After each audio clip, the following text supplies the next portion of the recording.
এখানে উপস্থিত আছেন আমাদের সবার প্রিয় আমাদের নারায়ণপুর অঞ্চলের কান্ডারি প্রিয় দাদা সালাউদ্দিন দা। তৎস এখানে উপস্থিত আছেন বিভিন্ন ইমামগণ। এছাড়া আমার সামনে উপবিষ্ট আছেন মুসলিম সম্প্রদায়ের আমার গুরুজন, আমার সমবয়সী এবং মা বোনেরা, সবাইকে প্রণাম প্রীতি শুভেচ্ছা ও ভালোবাসা জানাই। আমি কবি নজরুলের কবিতার একটা পংক্তি দিয়ে আমার কিছু কথা আমি শুরু করতে চাই। মোরা একই বৃন্তে দুটি কুসুম, হিন্দু মুসলমান, হিন্দু তার নয়নমণি, মুসলিম তার প্রাণ। 1947 সালে আমাদের ভারতবর্ষ যখন স্বাধীন হয়, সেই স্বাধীনতার সময় পূর্ব পাকিস্তান এবং পশ্চিম পাকিস্তান মিলে পাকিস্তান আলাদাভাবে একটা মুসলিম রাষ্ট্র হিসাবে আত্মপ্রকাশ করেছিল। সেখানে বলা হয়েছিল যারা মুসলিম সম্প্রদায়ের পাকিস্তান হিসাবে থাকবে তারা পাকিস্তানে চলে যেতে। কিন্তু যেসব মুসলমানরা এই ভারতবর্ষে হিন্দুদের সাথে বসবাস করার জন্য এই ভারতবর্ষে থেকে গিয়েছে, সেই কবি নজরুলের কথায় আমরা হিন্দু মুসলিম সবাই একে একে ভাই ভাই হিসাবে বসবাস করব বলে আমরা অঙ্গীকারবদ্ধ হয়েছিলাম। সেই হিসাবে আমরা এখানে বাস করে আসছি। কিন্তু আমাদের কেন্দ্রীয় সরকার সর্বদা একটা অরাজকতা সৃষ্টি করে আমাদের মধ্যে সবসময় একটা বিভেদ, হিন্দু মুসলিমদের বিভেদ, এটা যেন লাগাতার লাগিয়ে আসছে। কারণ আমরা পশ্চিমবঙ্গের দিকে কেউ তাকিয়ে দেখি, মুসলিম সম্প্রদায়ের তারা কখনোই বিজেপিকে সমর্থন করে না। তাই এই নিজের গদি বাঁচানোর জন্য বা বাংলাকে দখল করার জন্য তারা মুসলিম সম্প্রদায়কে একটা বিভাজনের রাজনীতি খেলা খেলছে।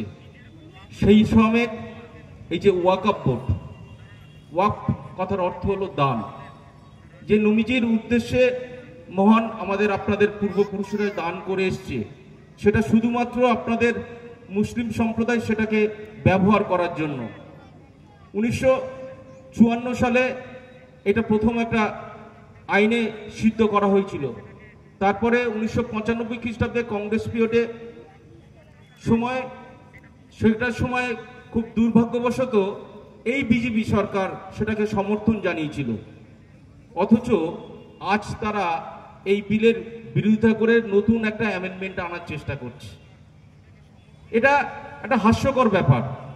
আজকের যদি আমি একটা ছোট থেকে উদাহরণ দিয়ে বলি যে নারায়ণপুর অক্ষয় বিদ্যা মন্দির আমার পোটাকুদ্দা অর্থাৎ অক্ষয় পুরকাইত সেটা দান করে গিয়েছে, তো সেটা আমাদেরই গভর্নমেন্টের আন্ডারে গিয়েছে।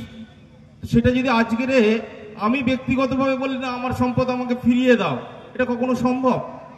এটা কখনো দিতে পারে?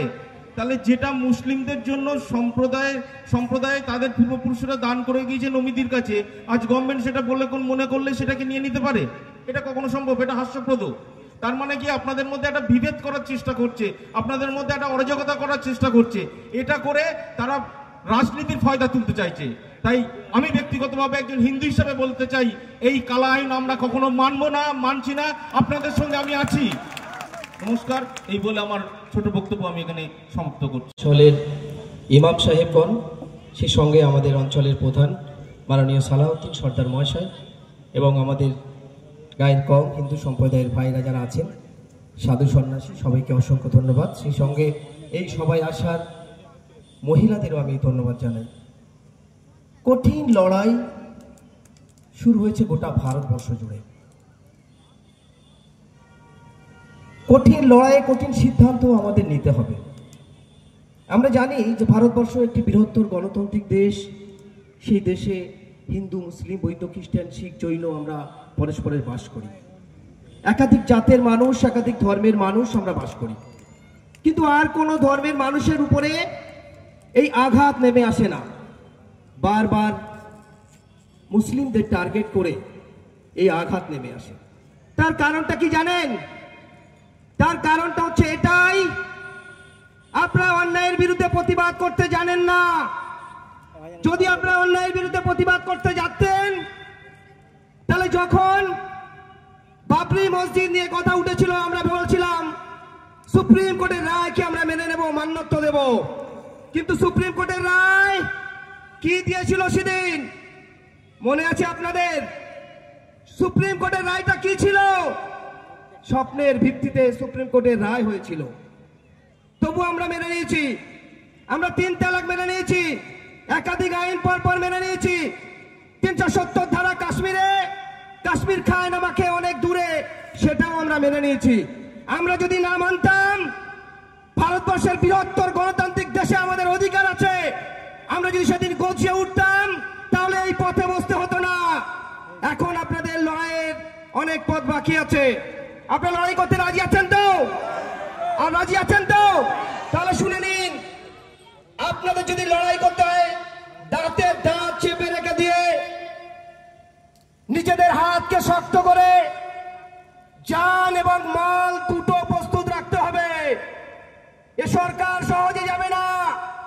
এ বিজেপি সরকার যে চক্রান্ত করছে সারা দেশ জুড়ে শুরু হয়ে গেছে। হিন্দু মুসলিমদের মধ্যে ভাগ করার চক্রান্ত করছে। আমরা কিন্তু হিন্দু মুসলিম চক্রান্ত মানব না। আমরা হিন্দু মুসলিম পরস্পরে একে অপরের ভাইয়ের মতো ছোটবেলা থেকে বাস করে এসেছি। এখনো পর্যন্ত ট্রেনে বাসে রাস্তাঘাটে একসঙ্গে চলে বেড়াই। তো আপনাদের কাছে এটাই অনুরোধ, আপনারা যদি লড়াই করতে রাজি থাকেন, আপনার কবরস্থান বাঁচাতে হলে হাত উঁচু করে বলতে হবে যে আমি খাজা মাইনুদ্দিন চিশতির কবরস্থান মাজার ওয়াকফ সম্পত্তি বাঁচাবো। সৈয়দ গাজী মোবারক শাহের মাজার ওয়াকফ সম্পত্তি বাঁচাবো। আমার পূর্বপুরুষের দেয়া সম্পত্তি, আমার দাদু শুয়ে আছে, আমার নানা শুয়ে আছে, আমার ওয়াকফ সম্পত্তিতে আমার কবরস্থান শুয়ে আছে, আমার বাপ শুয়ে আছে। সেই সম্পত্তি আমরা কোনোদিন ছাড়বো না।